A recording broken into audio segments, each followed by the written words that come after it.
Hey guys, welcome to another video. This is going to be a short one. I'm in a place actually called Chernobyl 2, which is right next to Chernobyl.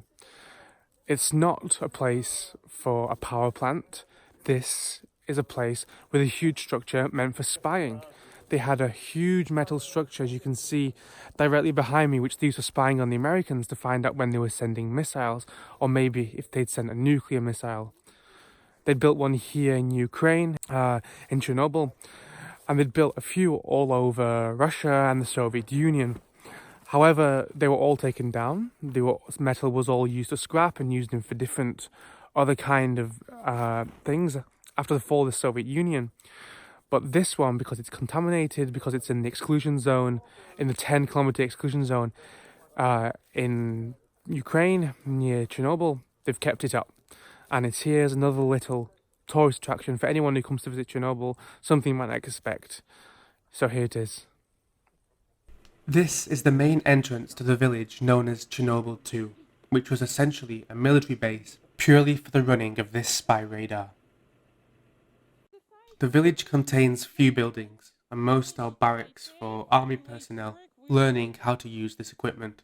The radar is called Duga in Russian, which means arc. During the Soviet era, this place was classified and unmapped.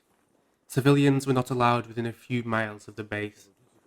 Nobody really knew much about it until the Chernobyl disaster took place, and everyone got to see it up close. In the 1970s, scientists in the Soviet Union designed a unique radio location system which enabled the monitoring of ballistic missile launches from the territory of adversaries.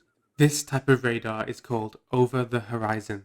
Because the structure is so huge, there were about 1,000 military personnel on duty at the base, and this village was constructed for the troops and their families.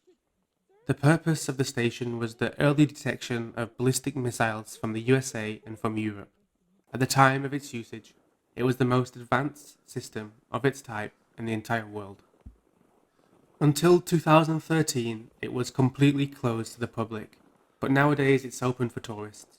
It is said that the cost of building and maintaining this structure would have certainly been more than all 4 nuclear reactors at Chernobyl put together.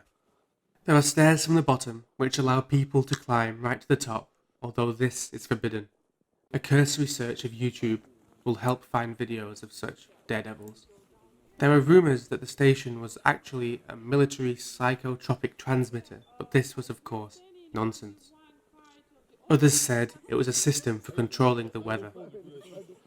Although people weren't sure of its purpose, the radio community from the West knew it existed due to the incredible amount of radio interference it created throughout Europe. Because of this, they nicknamed the structure the Russian woodpecker.